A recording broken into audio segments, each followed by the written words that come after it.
Good morning students. मैं Atim Pratap second semester में आप लोगों को वर्तमान भारतीय समाज के अंतर्गत हमारा टॉपिक रहेगा वो रहेगा पार्ट दूसरा पार्ट जो होता है हमारे पेपर। इस पेपर के अंतर्गत दो पार्ट हैं, पहला पार्ट का या ए, दूसरा पार्ट बी। इस तरीके से हमारा एक पार्ट समाप्त हो चुका है, दूसरे पार्ट को शुरू करेंगे, दूसरे पार्ट को शुरू करेंगे। उसमें उसका जो टाइटल है वो है शिक्षा और समाज। ठीक है, तो इस सबसे पहले हम लोग देखते हैं कि शिक्षा और समाज है क्या। शिक्षा और समाज है क्या, क्योंकि व्यक्ति जो होता है, जो मनुष्य होता है, वो एक सामाजिक प्राणी है। मनुष्य सामाजिक प्राणी होने के साथ साथ जब उसका अस्तित्व समाज में आता है, दुनिया में आता है, तो एक जानवर की भांति उसको जन्म लेता है। लेकिन समाज के अंदर समाज का जो पालन पोषण उसको मिलता है, उसका प्यार मिलता है, स्नेह मिलता है, सहयोग मिलता है, उसके द्वारा वो एक सामाजिक प्राणी बनता है। और प्रत्येक समाज के अपने आदर्श होते हैं, मूल्य होते हैं, उसकी संस्कृतियाँ होती हैं। उन आदर्शों को बनाए रखने के लिए, उन आदर्शों को स्थायित्व प्रदान करने के लिए शिक्षा बहुत आवश्यक होती है। अर्थात वह शिक्षा ही है जिसके द्वारा समाज के अपने अस्तित्व को बनाए रखने के लिए, समाज की अपनी संस्कृति को बनाए रखने के लिए, समाज के अपने मूल्य को बनाए रखने के लिए, समाज के अपने आदर्शों को बनाए रखने के लिए शिक्षा की आवश्यकता होती है।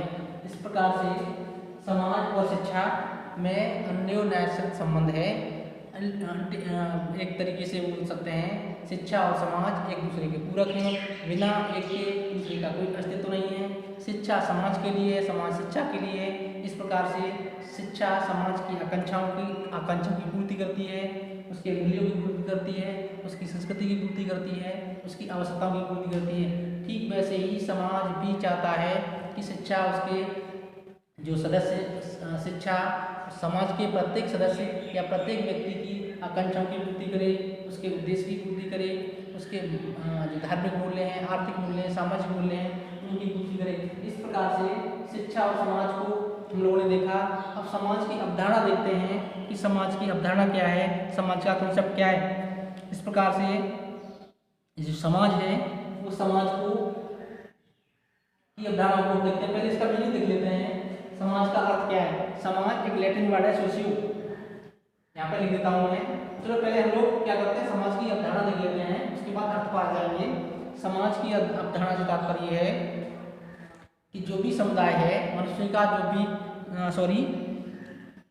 सामाजिक जो संबंध होते हैं, उन सामाजिक संबंधों में जो स्थायित्व प्रदान करता है वो कौन करता है? वो शिक्षा प्रदान करती है।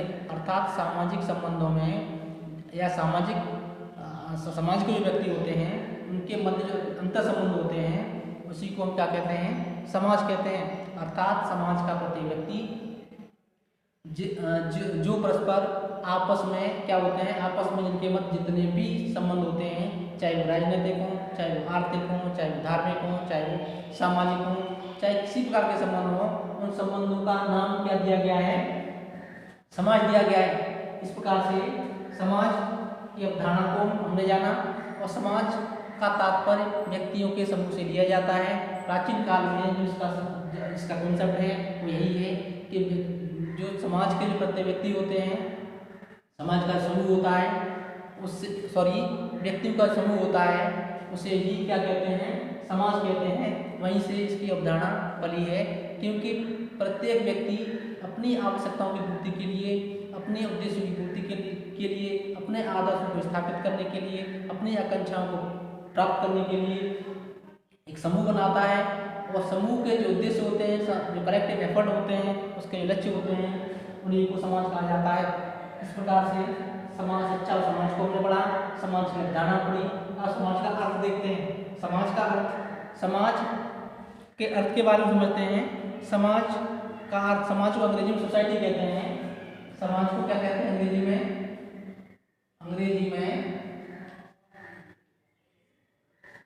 ठीक है, समाज को अंग्रेजी में सोसाइटी, SOCIETY, सोसाइटी कहते हैं।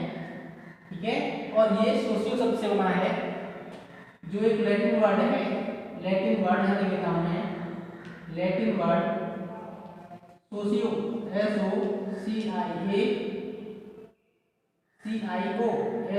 SOCIACIO, सोशियो शब्द से बना है जिसका अर्थ होता है मित्रता, जिसका अर्थ है साथ या मित्रता,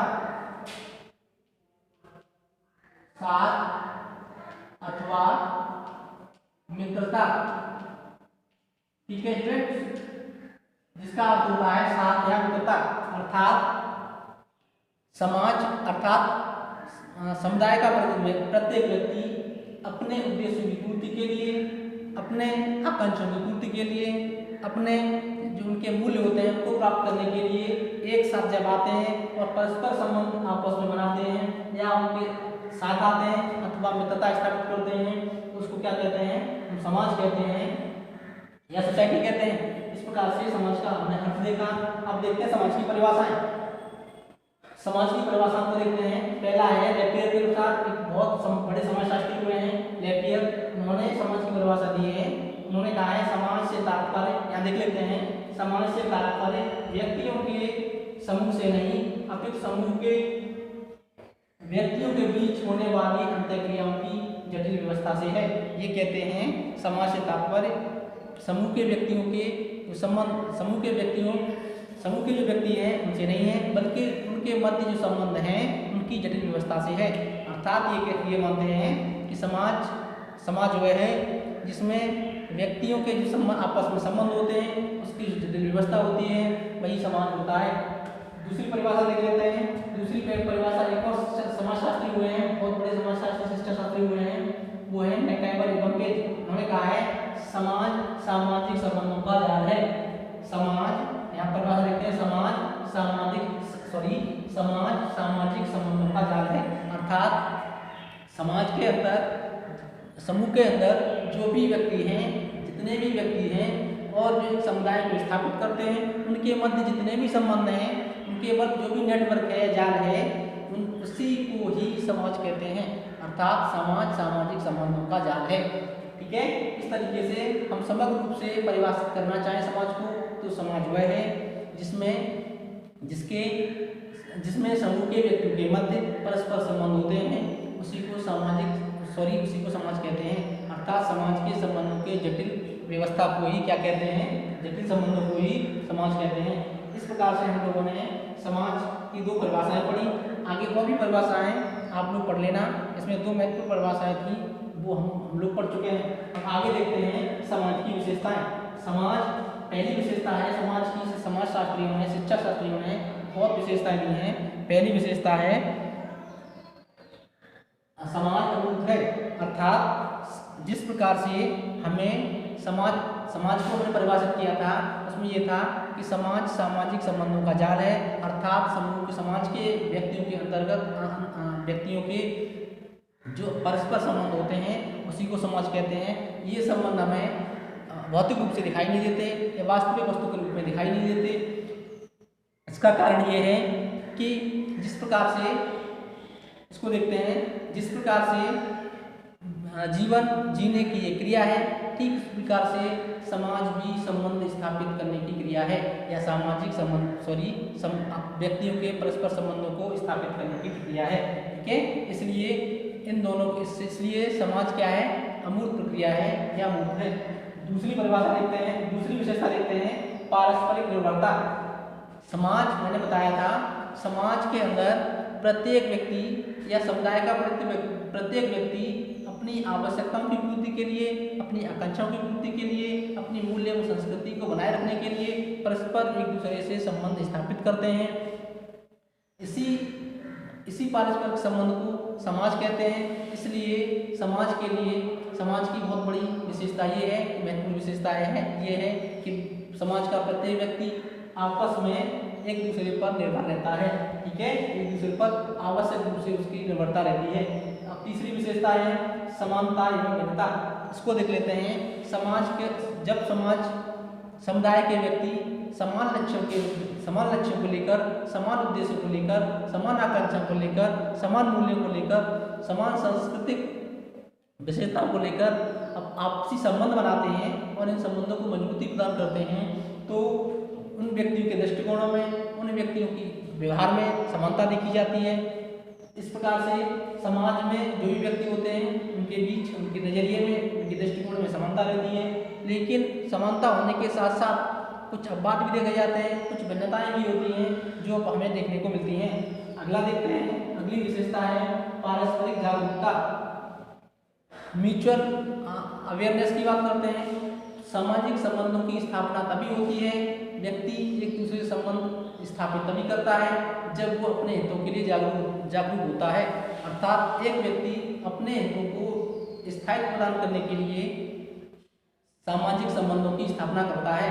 अर्थात व्यक्ति के जो सामाजिक संबंध हैं, जो संबंध परस्पर संबंध हैं, तभी स्थायित्व प्रदान करेंगे जब समाज का प्रत्येक व्यक्ति जागरूक होगा, अवेयरनेस होगा, अपने हितों का उसको ध्यान होगा। इस प्रकार से ये विशेषता भी क्लियर होती है। आगे देखते हैं सहयोग एवं संघर्ष। सामाजिक समूह का प्रत्येक व्यक्ति या समाज का प्रत्येक व्यक्ति जब परस्पर संबंध स्थापित करता है, उनके मध्य प्रेम, सहयोग, सौहार्द तथा एक दूसरे को सहयोग करने की भावनाएं बहुत बलवती होती हैं, बहुत प्रबल होती हैं, तभी वो अपने परस्पर आपस में संबंध स्थापित करते हैं। इसके साथ साथ देखा जाता है जब व्यक्ति में इस प्रकार की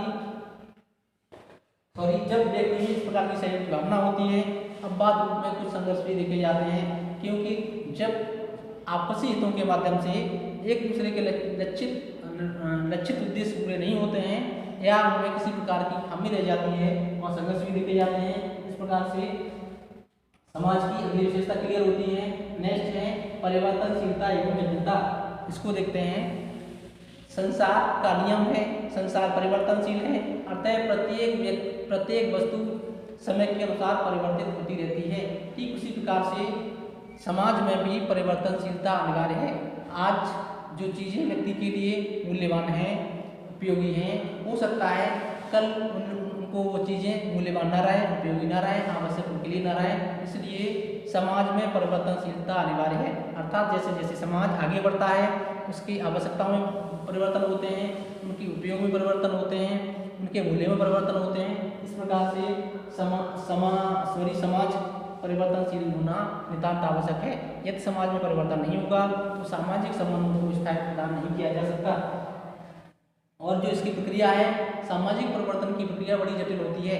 मैंने बताया था जो भी रूढ़िवादी लोग होते हैं, जो भी आस्थावान लोग होते हैं या जो भी सिद्धांतवादी लोग होते हैं, वो नए परिवर्तनों को स्वीकार करने के लिए आसानी से तैयार नहीं होते। उन्हें पुरानी परंपरा, पुराने विश्वासों, पुराने मूल्यों पर ही विश्वास होता है। इसलिए ये जो प्रक्रिया है, परिवर्तनशीलता, जटिलता समाज का अनिवार्य एवं अभिन्न हिस्सा है। इस प्रकार से हम लोगों ने क्या देखा, समाज की विशेषताएं देखी। अब आगे देखते हैं शिक्षा व समाज में संबंध। शिक्षा व समाज में संबंध, इसको देख लेते हैं। वर्तमान में ही नहीं, हम लोग जैसा कि हमने पहले बताया था, वर्तमान में ही नहीं बल्कि प्राचीन काल में भी जो शिक्षा और समाज के संबंध अद्वितीय रहे हैं। जो समाज के संबंध रहे हैं वो कैसे रहे हैं, वो निश्चित रूप से उन दोनों में संबंध रहे हैं। और जैसे कि हम देखते हैं प्राचीन काल में शिक्षा और समाज में जो संबंध थे बहुत सौहार्दपूर्ण थे। अर्थात शिक्षा एवं समाज एक दूसरे के पूरक थे। जिस प्रकार समाज की आवश्यकताएं थी, जिस प्रकार समाज की आकांक्षाएं थी, जिस प्रकार समाज के मूल्य थे, जिस प्रकार समाज का आदर्श थे, उसको स्थापित करने के लिए शिक्षा ने अपना बहुमूल्य योगदान दिया है। अर्थात शिक्षा उन्हीं के अनुरूप परिवर्तित होती रही है। जैसे जैसे प्राचीन काल में समाज के मूल्य बदले, समाज की संस्कृति बदली, समाज के आदर्श बदले, समाज की आवश्यकता बदली, वैसे वैसे शिक्षा ने भी अपने स्वरूप को, अपने ढांचे को परिवर्तित किया है। इस प्रकार से शिक्षा और समाज में जो संबंध है, इंटीमेट संबंध है, वो बहुत ही अभिन्न संबंध है। इसको एक दूसरे से पृथक करके नहीं देखा जा सकता। अर्थात शिक्षा और समाज एक दूसरे के पूरक हैं, एक के बिना दूसरे का अस्तित्व नहीं है। अर्थात शिक्षा समाज के लिए है और समाज शिक्षा के लिए है। दोनों ही के जो संबंध हैं वो बहुत ही अन्योन्याश्रित संबंध हैं और बहुत ही महत्वपूर्ण संबंध हैं, जिससे एक दूसरे के उद्देश्यों की, एक दूसरे के लक्ष्यों की, एक दूसरे के आदर्शों की, एक दूसरे के जो आकांक्षाएं होती हैं उनकी पूर्ति होती है। इस प्रकार से शिक्षा और समाज के संबंध को हम लोगों ने पढ़ा। अब आगे देखते हैं इसके इसके कुछ उदाहरण दे सकते हैं। इसमें एक शिक्षा शास्त्री हुए हैं, समाज शास्त्री हुए हैं, उन्होंने कहा है किसी समाज में, यहाँ देख लेते हैं, किसी समाज में दी जाने वाली शिक्षा समय समय पर उसी प्रकार बदलती है जिस प्रकार समाज बदलता है। ये कहते हैं कि कोई भी समाज हो उसमें परिवर्तन अवश्यंभावी है, अर्थात जिस प्रकार से शिक्षा बदलती है, जिस प्रकार से शिक्षा अपना रूप परिवर्तित करती है, अपनी संरचना को बदलती है, ठीक उसी प्रकार बदलती है वो जैसे जैसे अपना समाज अपनी संरचना में परिवर्तन करता है। इस प्रकार से हम लोगों ने शिक्षा और समाज में संबंध पढ़े। इसके कुछ एग्जाम्पल्स देख लेते हैं कि जो भारतीय समाज है, जो प्राचीन काल का समाज और आधुनिक समाज है, आप खासतौर से वर्तमान समाज की बात करते हैं, उसका स्ट्रक्चर क्या है, उस प्रकार और किस प्रकार से शिक्षा ने इसमें अपना रोल अदा किया है, अपना जो योगदान है वो दिया है। इसको देखते हैं। पहला है भौतिकवादी समाज। इसको आप लोग लिखना चाहे लिख लें या इसका स्क्रीनशॉट ले लें। ठीक है फ्रेंड्स, मैं इसको मिटा देता हूं।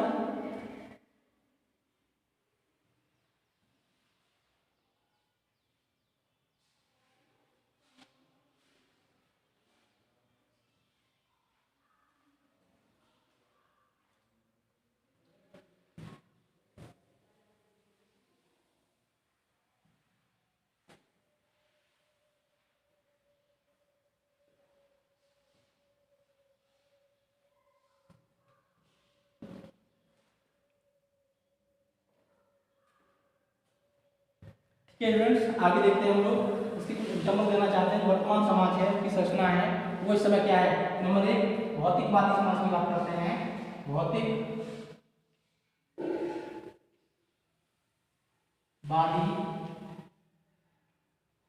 समाज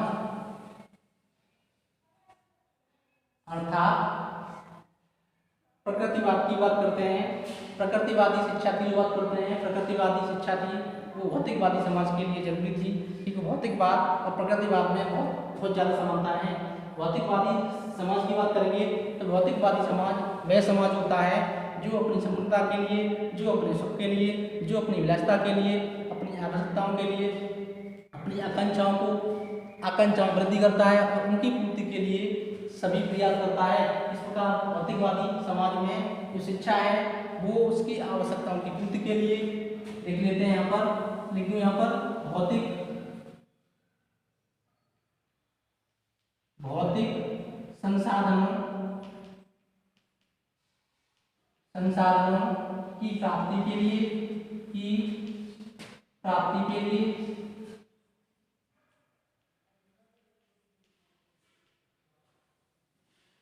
व्यक्ति की सांसारिक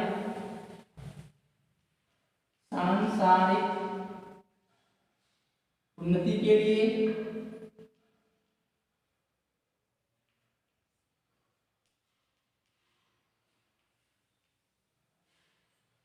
आधुनिक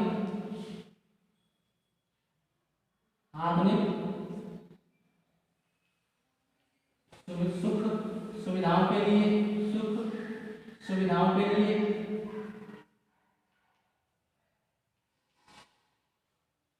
ठीक है, सुख सुविधाओं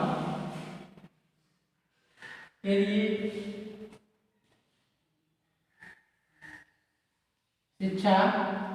शिक्षा व्यवसाय के रूप में औद्योगिक शिक्षा के रूप में, औद्योगिक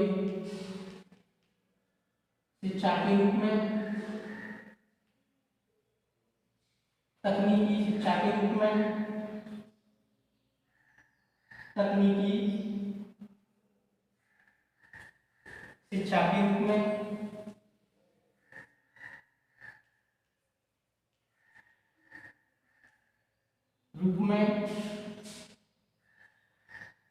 संचार माध्यमों के रूप में, संचार माध्यमों के रूप में, समाज की भौतिक आवश्यकताओं की पूर्ति करती है, समाज की भौतिक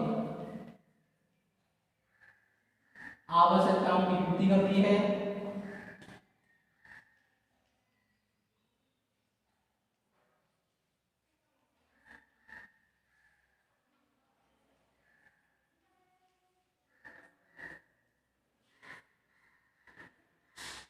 ठीक है स्टूडेंट्स, पहला हो गया भौतिकवादी समाज। जैसा कि मैंने अभी बताया था, समाज के कई रूप हैं वर्तमान में। भौतिकवादी समाज वह समाज है जो अपनी भौतिक उन्नति के लिए, भौतिक सुविधाओं के लिए, अपनी आकांक्षाओं आवश्यकताओं की पूर्ति के लिए शिक्षा की व्यवस्था करता है। और शिक्षा समाज की पूर्ति के लिए भौतिक संसाधनों की प्राप्ति है, व्यक्ति की उन्नति के लिए, आधुनिक सुख सुविधाओं के लिए। शिक्षा व्यवस्था के रूप में बौद्धिक शिक्षा, तकनीकी शिक्षा, शिक्षा के रूप में संचार माध्यमों के रूप में जो शिक्षा दी जाती है वो समाज की भौतिक आवश्यकताओं की पूर्ति करती है। इस प्रकार से समाज की भौतिकवादी समाज में शिक्षा का क्या रोल है वो हम लोगों ने जाना। अब दूसरा है आदर्शवादी समाज। यहाँ पर लिख देता हूँ, इसको मिटा देते हैं। दूसरा है आदर्शवादी समाज।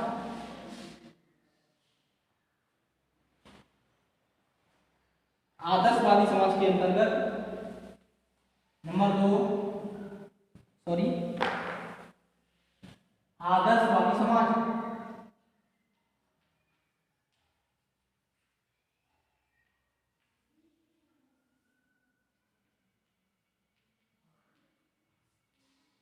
वर्तमान समय में पहला भौतिकवादी समाज हमें देखने को मिला। दूसरा समाज का रूप है, यह संरचना है, वो है आदर्शवादी समाज। आदर्शवादी समाज के अंतर्गत जैसा कि हम लोगों ने आदर्शवाद पढ़ा, आइडियलिज्म को पढ़ा था, बड़ा विस्तृत रूप में हम लोग उसके उद्देश्य पढ़े थे, उसकी शिक्षण विधियां थी वो पढ़े थे, फिर उसके शिक्षा शास्त्री थे उनको पढ़ा था। लेकिन उसी समाज को हम देख लेते हैं। आदर्शवादी समाज का मुख्य लक्ष्य होता है जो प्रत्येक समाज के प्रत्येक व्यक्ति को शिक्षा का अंतिम लक्ष्य, शिक्षा के सर्वोत्तम लक्ष्य की ओर ले जाना, अर्थात क्या है, मोक्ष की प्राप्ति कराना। समाज के प्रत्येक व्यक्ति को मोक्ष की प्राप्ति कराना, प्राप्ति कराना, ये शिक्षा का आदर्शवादी समाज में मुख्य लक्ष्य होता है। जब मोक्ष की प्राप्ति किसी व्यक्ति को करानी है तो उसके अंतर्गत जो शाश्वत मूल्य हैं उनकी स्थापना करना बहुत आवश्यक है। शाश्वत मूल्य की बात की थी मैंने, 3 शाश्वत मूल्य थे, बहुत महत्वपूर्ण थे। शाश्वत मूल्य वो थे सत्यम, शिवम, सुंदरम। ये तीनों मूल्य नैतिक आदर्शों की बात करते हैं, अर्थात व्यक्ति के नैतिक आदर्शों का विकास किया जाए, उसके चरित्र का विकास किया जाए, उसका धार्मिक विकास किया जाए, उसका आध्यात्मिक विकास किया जाए। इस प्रकार से आदर्शवादी समाज में शिक्षा का स्वरूप ऐसा होना चाहिए जिसके द्वारा समाज का प्रत्येक व्यक्ति शिक्षा के अंतिम लक्ष्य को प्राप्त कर सके, जिसको हम मोक्ष कहते हैं। मोक्ष को प्राप्त कराने के लिए व्यक्ति